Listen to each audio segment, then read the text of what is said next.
Here's what we're working on today here on The Now. Hospital mergers are becoming more common, and they may impact the quality of care you receive, what you can be doing to protect yourself.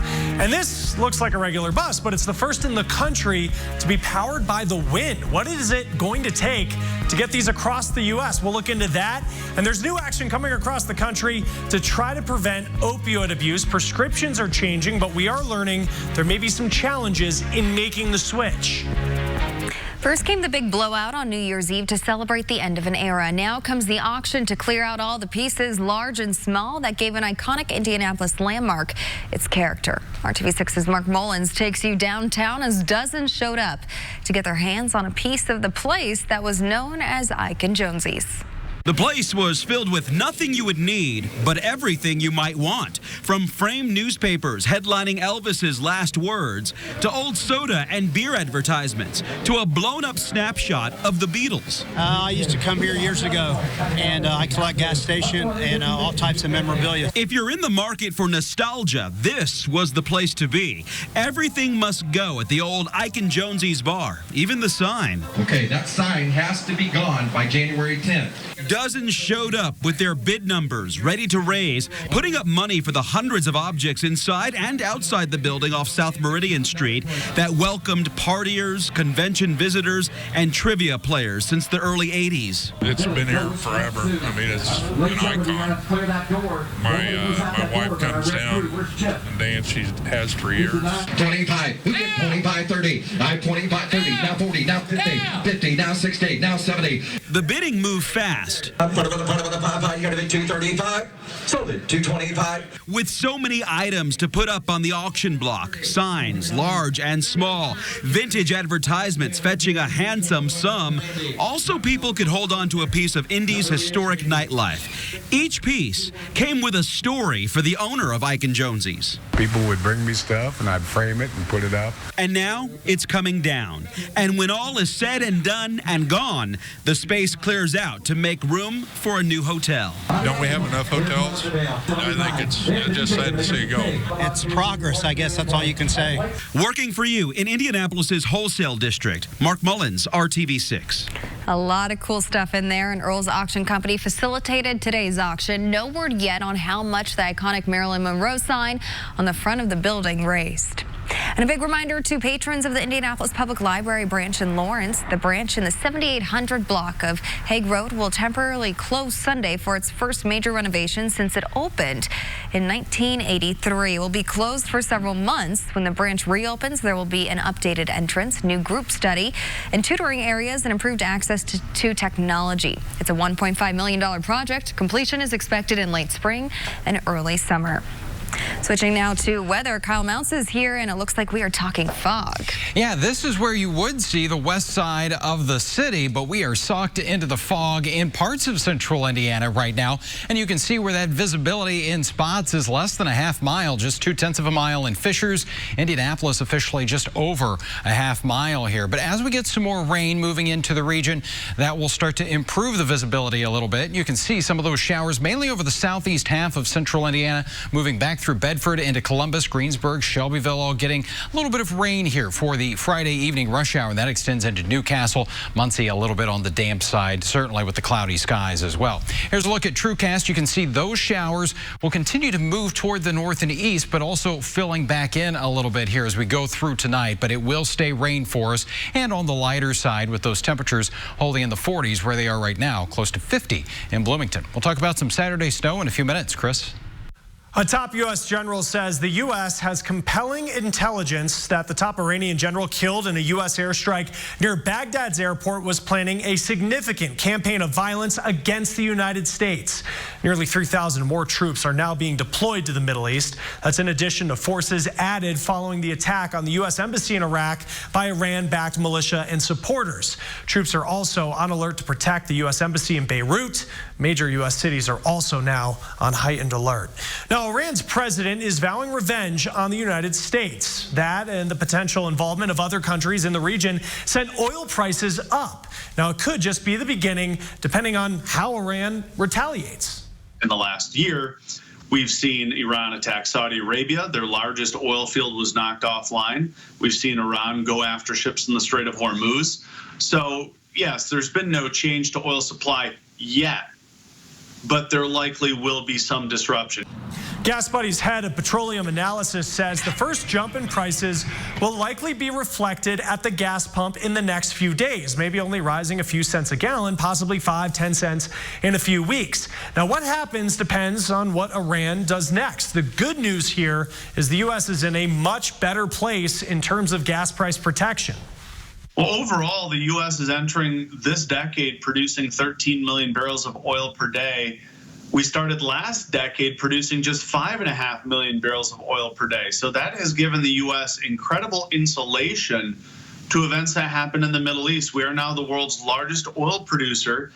Airline, shipping, and other oil-dependent industries could also be impacted by this, but we wouldn't likely see that reflected in prices for months.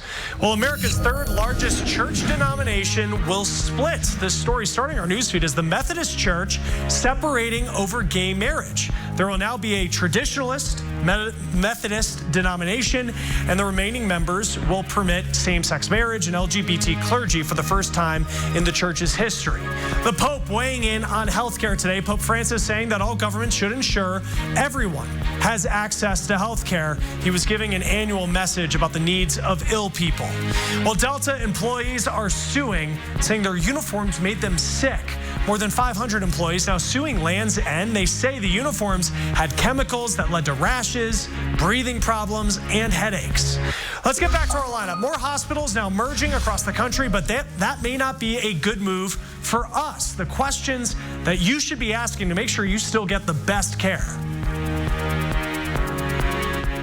With all the details. We are officially in the 2020 presidential election year, but we have new information just in today about the 2019 election in Indiana just 2 months ago. The Indiana Secretary of State today reported that 23% of Hoosiers who were eligible to vote on November 5th cast a ballot. That was about 645,000 votes cast out of about 2.8 million eligible Hoosiers. Not all Hoosiers could vote. Only those living in a city or town with candidates on the ballot or in a school corporation with a referendum could vote. Perry County had the highest turnout with 43%. Hospital mergers have surged in recent years, according to research published in the New England Journal of Medicine. And as these mergers go up, researchers found that the quality has gone down. Other studies, as well as patient advocate groups, agree. You would think it would be improving access to care, but it might actually be taking away from access to care, because when you merge, oftentimes you try to cut expenses across your corporation to pay for the merger. So are we losing a lot of hospitals? A lot of hospitals are in trouble. Now, a separate study in the Quarterly Journal of Economics found prices increased by 6% in one hospital merger. Sometimes prices could increase even more. I've seen hospitals buy physicians groups, for example, and you could walk into that same physician group the next week after a merger, and the cost could be 30% more, even though it's the same doctors, the same location, everything's the same, except now they have more clout with the insurance companies. Now, mergers are pretty much out of our hands as patients, but there are some things that we can do for ourselves. The group RIP Medical Debt says you should familiarize yourself with the financial aid packages at your hospital and understand that they may have changed after a merger. Also look for other financial resources, charities, for example, outside of the hospital. $3 billion, that is how much money goes to waste every year due to unused gift cards. That is according to Mercator Advisory Group. You don't want this to happen to you if you still have a gift card or two laying around after the holidays. As much as 3% of money on gift cards never redeemed. Now, most of the wasted money is on store gift cards. Now, you can resell some cards if you don't want to use them at a certain store. Now, with the holidays behind us now, businesses, they're gearing up for spring shopping. Lowe's saying it hopes to hire at least 53,000 people ahead of what is its busiest season. That's a little less than what they were looking to hire last year, but something to keep in mind is for those who were hired for spring seasonal positions last year at Lowe's, half of them ended up staying there permanently. All right, let's get back to our lineup. And still to come, there is new action coming across the country to try and prevent opioid abuse. Prescriptions are changing, but we're learning there may be some challenges in making the switch. RTV6 is working for you. Let's start the Now News feed. The trade war with China impacting U.S. manufacturing. Manufacturing activity fell to its lowest level in more than a decade in the United States. Experts are hopeful in this new year the worst conditions are behind us now. Questions about the future of Roe v. Wade. More than 200 members of Congress want the Supreme Court to reconsider the landmark abortion case. Court is set to hear oral arguments challenging the law in March. Work is resuming on a Greek Orthodox church at the World Trade Center site in New York. 2 years ago, there wasn't enough money to finish this project. Now, when it's done, it will welcome all faiths to the site. The goal is to have it finished by the 20th anniversary of 9/11. There are a handful of states with new laws this year meant to address opioid addiction. States are moving towards requirements that controlled substances be prescribed electronically only, so no more paper pads. Now, this is to prevent someone tampering with written prescriptions or stealing or forging prescriptions. In fact, next year, Medicare will also go electronic only for prescribing controlled substances. Now, Tom Krause with the American Society of Health System Pharmacists believes moving to this system will help the addiction crisis, but there are some concerns. But it is a real issue that in many communities, physicians just don't have the technology resources to be able to do this today. Now, while the impact of switching to electronic-only prescriptions for opioids isn't known yet, Krause believes that even more can be done to curb this addiction crisis. There are drugs that can help do that, but the federal government puts limitations on who can provide access to those drugs. And that's a real challenge. So, for example, a pharmacist, if someone comes to a pharmacy, the pharmacist can give them an opioid. They can give them a drug to reverse an overdose, but they can't give them the drug that would help them stop using the opioid if they wanted to. And that doesn't make sense. Now, here's a look at the states with laws or upcoming laws set to take effect on e-prescribing opioids and controlled substances. Many will kick in 2021. And since November, you've been getting a great view of lights at the Brickyard from our Pagoda cam at the Indianapolis Motor Speedway. But if you want to see them in person, you are down to the last weekend for this holiday season. The last night is Sunday, hours tonight, and tomorrow are 6 to 10 and Sunday from 6 to 9. I was able to go make it out there. They have a ton of lights out there. They're fun to look at.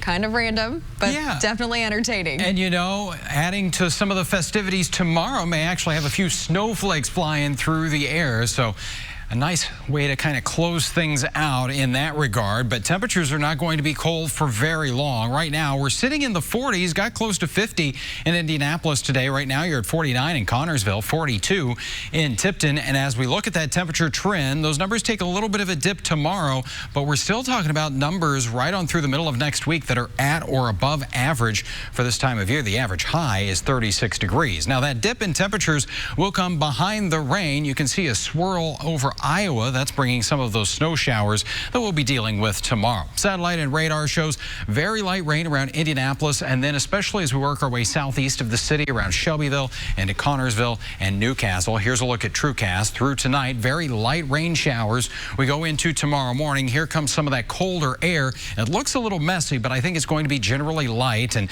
little to no accumulation on some of those grassy areas here as we go into the evening on our Saturday. The system moving out. Temperature-wise, it's going to be a colder day. Those numbers holding in the 30s and a little breezy too will drive down that wind chill that we haven't had to talk about a whole lot here lately. But Sunday looking a whole lot better the second half of the weekend as we enjoy the return of sunshine, and we're back into the 40s, above average by about 10 degrees. Next few days of your forecast, and we'll hold those highs in the 40s into early next week. That next chance for some wet weather coming our way in the form of a rain-snow mix on Tuesday. Chris? This week, California was the first state to take the lead on data privacy. The new data privacy law just went into effect, and across the country, people are getting emails from several sites saying that they have changed their privacy policy. Now, that's due to the California Consumer Privacy Act. Companies must ask users for permission to resell their data, and users can request that data be deleted. Now, if companies sell your data to third parties, they can face big penalties. Now, while this new law technically applies to certain companies with users in California, many sites are choosing to apply the new rules to people in all 50 states. Data privacy experts say this is beneficial.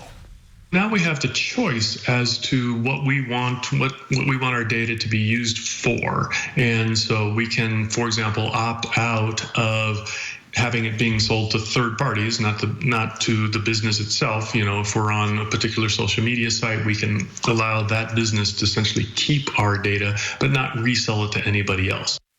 Now, a few things to note here. We still don't know just how long it will take for companies to delete this data. The Attorney General of California is still working out some gray areas with that. Right now, there are questions about what exactly it means to sell your data. California will start going after companies in July if they don't have protections in place. Now, if you're looking for love this year, Sunday may be the day to do it. January 5th is dubbed as Dating Sunday or Single Sunday. Hey, whatever you call it, it is the busiest online dating day of the year. Match.com predicts an 80% increase of traffic on its site. Now, before you start swiping, messaging, whatever, make sure that you do research which dating service you want to use. The Better Business Bureau says it's important to know whether you want just casual dating or a serious relationship. Also, if there are fees involved, compare the pricing and services and just be careful when you go on that first date. Now, as more businesses are slowly going cashless, credit and debit cards are more necessary than ever. Andy Taylor shows us why tapping your phone is the newest option, but looks into whether it's safe. If you want to get in and out of a shop, swiping your plastic card has been the best way to do that. But we found out there might be an even safer way. Mobile payments actually are safer than any other form of payment, and that's because there's a biometric element. In other words, the tap-and-go way of paying with your mobile device is safest because you have to use either your fingerprint or face to unlock your smartphone for it to work. Mobile payments have this added security step that credit and debit cards lack. Yes, if your credit card gets used by a thief, you can dispute it with your credit card company. If a debit card gets stolen, that money is usually gone for good. Putting your cards into your phone takes just a few minutes. Whether it's through Apple Pay, Google Pay, or Samsung Pay, all you have to do is type your card's info in. Mobile payments are really convenient if you want to leave the house with less stuff. Safety still comes into play with convenience. Mobile payments might be safer, but to make sure your cards stay secure in your phone, here are a few tips to follow. Download only trustworthy apps. Some could contain spyware or malware that's designed to capture your payment information. And don't make online purchases through public Wi-Fi. Nearby hackers can grab your info that way. And always make sure to press the lock button when you're not using your phone. If you're still new to mobile payments, you better catch up now because the next phase of digitalization is uploading your ID and social security card on your phone. Andy, thank you. Next in our lineup, we're going to take you for a ride on the first bus in the country to be powered by the wind. So it's a very smooth and peaceful bus commute. There's no rumbling of the engine in the back. The benefits they say they're already seeing and what it's going to take to get these across the U.S.